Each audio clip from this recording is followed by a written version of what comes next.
Something is happening to him right now, not gradually, not over time, in a moment.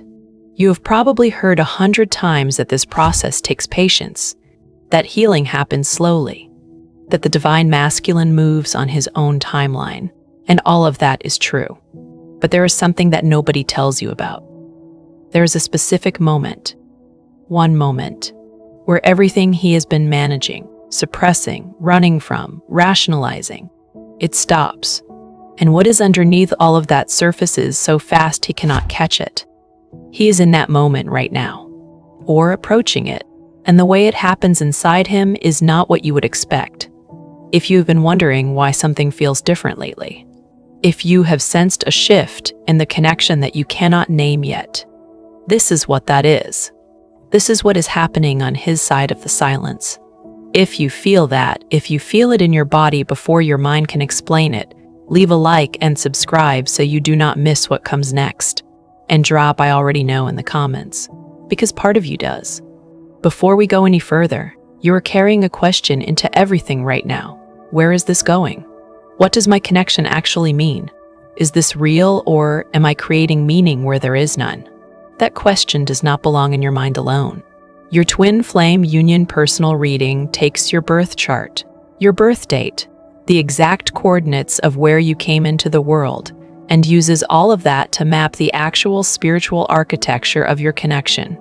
Not general guidance, your connection. What is active right now, what your soul contract with your twin actually contains, and what the next phase is designed to bring. You can order yours right now at the link in the description. Audio delivered to your inbox within 48 hours. Okay, let's get back to the video. That shift you are sensing is not your imagination working against you. It is not the hope you keep trying to talk yourself out of. It is not the part of you that is still attached, reading meaning into nothing. Something genuinely is different. The quality of the silence between you has changed. Where before it felt like absence, like a door shut firmly with no intention of opening, this silence has a different texture. It is more like a held breath, like something on the other side of a wall that is very, very still. You know the difference. You have always known the difference. Your body has been tracking this connection since the beginning, and your body does not confuse absence with stillness. Absence is empty. Stillness is full. What he is going through right now is not something he is choosing consciously. It is not something he is performing. It is a structural shift in how he is experiencing the reality of this connection, and it is happening whether he wants it to or not. Here is the thing about the divine masculine in this dynamic. He is not unfeeling. He is not cold. He is not checked out. He has built something. A story, a very careful, very functional story about why this connection is not what it is. And that story has been working. For months, maybe longer, it has been doing exactly what he needed it to do, which is keep him functional, keep him in his regular life, keep him from having to feel what is underneath. The story might sound like this: she is too intense. I am not ready for that kind of connection. We want different things. The timing was wrong. I care about her, but it was not meant to go further. I am better off not going there. These are not lies in the way he experiences them. He actually believes them. He has invested in them. He has built his daily life around them. Cognitive dissonance is the psychological term for what happens when a person holds two contradictory beliefs at the same time. The mind cannot tolerate that for long without doing something about it. So it manages it. It puts pressure on one side. It reinforces the story it has decided to believe. It provides evidence, justification, reasoning. The more uncomfortable the contradicted belief is, the harder the mind works to keep it buried. His contradicted belief is very simple. He knows this connection is real. He has always known. And that knowledge is incompatible with the story he built, so the mind works overtime. Every time the knowing surfaces, the story pushes back harder. Every time something reminds him of her, he redirects. Every time the feeling comes up in his chest, he finds something else to focus on. That system requires constant maintenance, and it is exhausting in a way he cannot explain to anyone around him. You would think the crack would come from something dramatic, a dream, a crisis, a moment of quiet where everything falls apart. Sometimes it is that, but most of the time it is not. Most of the time, the moment the story begins to break is so ordinary it almost does not register. He sees something that reminds him of her, a song, a phrase someone uses, a place they talked about, the light at a particular time of day, something so small it should not matter, and the story does not fully catch it in time. For just a second, the feeling is there before the defense is, and in that second before his mind can redirect, he feels the full weight of what he has been carrying. That second is the crack. It does not open everything at once. The story closes back around it. He moves on, redirects, finds something to do. But the crack is there now. And cracks do not unhappen. They spread, slowly at first, then faster. Over the next few days or weeks, more of those seconds start occurring. The story is working harder than it was. He is redirecting more frequently. The maintenance cost of the suppression is increasing. And the thing about a system that requires constant maintenance is that eventually it demands more energy than is available. What is happening with him right now under the current energy is that the crack has already formed. The story is still standing, but it is working harder than it was a month ago. And he knows it, even if he does not have language for why he feels more unsettled lately, more restless, more aware of something unresolved that he cannot quite name. There is a moment that happens for the divine masculine that I want you to understand, not because it changes what you need to do, but because understanding it changes how you carry yourself. The moment is this. He realizes, not gradually, but in a single instant, that no one else feels like her. This is not a sentimental realization. It is not romantic in the way movies portray it. It is actually a very uncomfortable reckoning, because it does not come with clarity about what to do. It comes with the collapse of the alternative. He might have spent the past months or even longer trying to feel something equivalent elsewhere. Not necessarily with other people, though sometimes that too. But in his work, in his routines, in the life he built around the gap she left. And there is a version of that that almost works. He almost convinces himself that the gap is filled, that he has moved forward, that the connection was meaningful but not irreplaceable. And then something happens that makes that almost collapse completely. It might be nothing more than a quiet evening where he is genuinely fine, genuinely okay. And in that moment of being okay, he realizes she is still the first thing his mind reaches for. After all this time, after all the redirecting, after all the maintenance of the story, that realization is the moment. It is not peaceful. It does not feel like relief, not immediately. It feels like being caught, like standing in a room where the lights just came on and you cannot unsee what you see. Everything he knew but had been managing knowing becomes suddenly impossible to manage. From a psychological perspective, this is the point at which the cognitive dissonance can no longer hold. The psychologist Leon Festinger, who developed the theory of cognitive dissonance in 1957, described this collapse as the moment when the psychological cost of maintaining the false belief exceeds the psychological cost of changing it. For months, it was easier for the divine masculine to maintain the story than to face the truth. That math inverts in a single moment, and once it inverts, it cannot go back. What you need to understand is that this moment does not require you to do anything to trigger it. You did not cause it. You cannot accelerate it. You cannot prevent it. It is a structural inevitability of a genuine connection. The story was always temporary because it was built on something that was not true. And things built on what is not true do not hold indefinitely. Here is where it gets important for you. After that moment, something strange happens. He does not immediately reach out. He does not suddenly have clarity about what to do. The moment of recognition does not translate directly into action. And this is the part that will make you doubt everything if you do not understand it. After the story breaks, he enters a period of processing that looks from the outside almost identical to continued distance. He might pull back more. He might go quieter. He might seem to disappear right at the moment you would expect him to surface. This is not cruelty. This is not games. This is a man who just had his entire internal management system collapse and does not yet have a replacement structure.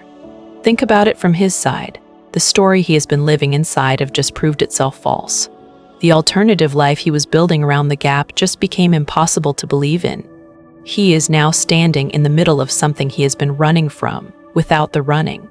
He needs time to find out what he does with that. The processing stage can last days, sometimes weeks.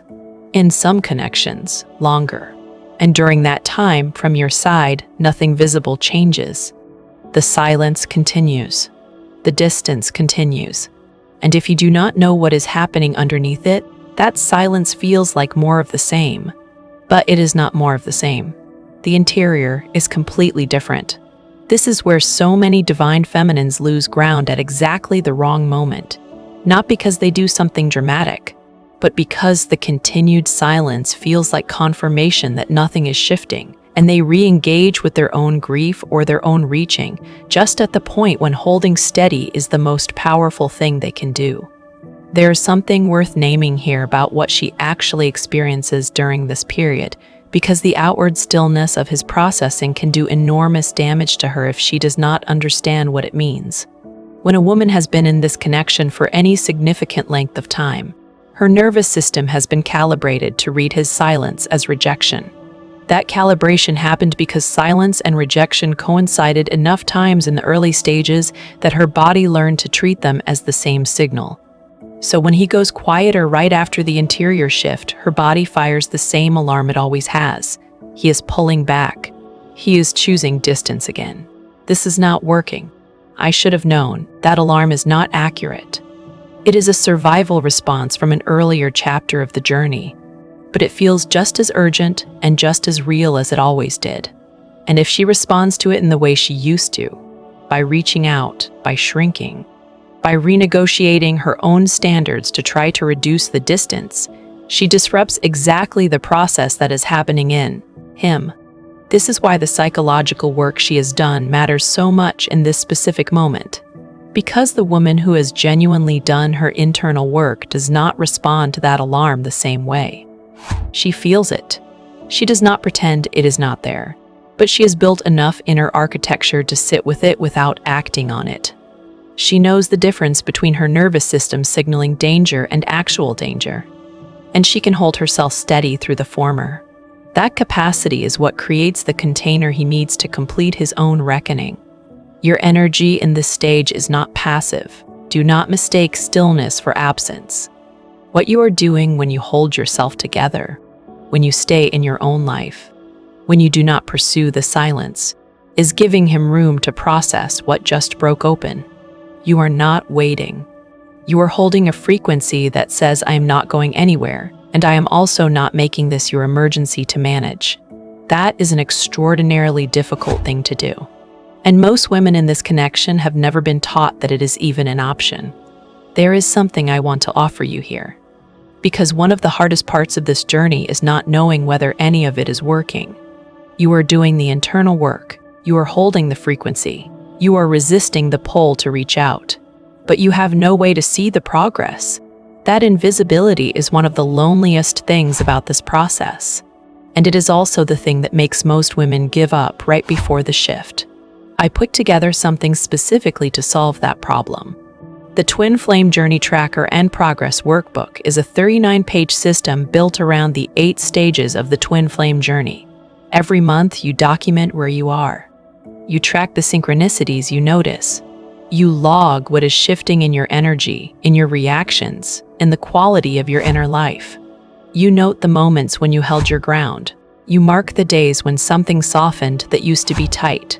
Over time, you have actual evidence of your own progress. Not a feeling. Evidence. And that evidence is what keeps you from abandoning the work at the exact moment when it is about to break through. Because the invisible shifts become visible when you track them. You stop asking yourself if anything is happening. You can see that it is. The link is in the description. It is the kind of resource I wish every woman in this stage had access to from the beginning. Back to him. What is happening inside him during this period is something that psychological research on belief revision helps us understand clearly. When a belief system collapses, the mind does not immediately construct a replacement. It first experiences what researchers call belief dissonance resolution, a period where the old belief is clearly gone, but the new framework has not yet settled. During this time, he is likely experiencing an internal conflict that he cannot fully articulate, even to himself. He knows the story was wrong, he knows the connection is real, but he does not yet know what to do with the connection that is real, because everything that made the story function was also protecting him from the vulnerability required by the truth. This is where his childhood attachment pattern becomes relevant. For many divine masculines, particularly those who carry what attachment researchers call a dismissive avoidant pattern, the core fear underneath all the distance is not actually loss. It is surrender. It is the terror of needing someone, of being dependent on a connection for a quality of life that he cannot manufacture independently. The moment he acknowledges the connection is real is also the moment he acknowledges that he is vulnerable to it, that it could hurt him, that he does not control it. And men who have spent their entire lives maintaining control as a primary coping mechanism do not enter that vulnerability quickly or easily. What is shifting right now under the energy of this period is that his capacity to avoid the vulnerability is decreasing at the same rate that his recognition of the connection is increasing. These two lines are converging, and when they cross, something changes that is not reversible. He cannot unknow what he now knows. He cannot rebuild a story strong enough to contain what broke through. He can delay the action. He can continue the silence. But the interior has already changed. And the interior is what eventually determines behavior, always. The question for you is not whether this is happening. It is. The question is where you are when it completes. Are you somewhere he can reach?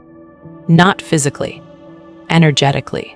Have you maintained the frequency of someone who chose herself completely and did not compromise that in order to keep managing his process?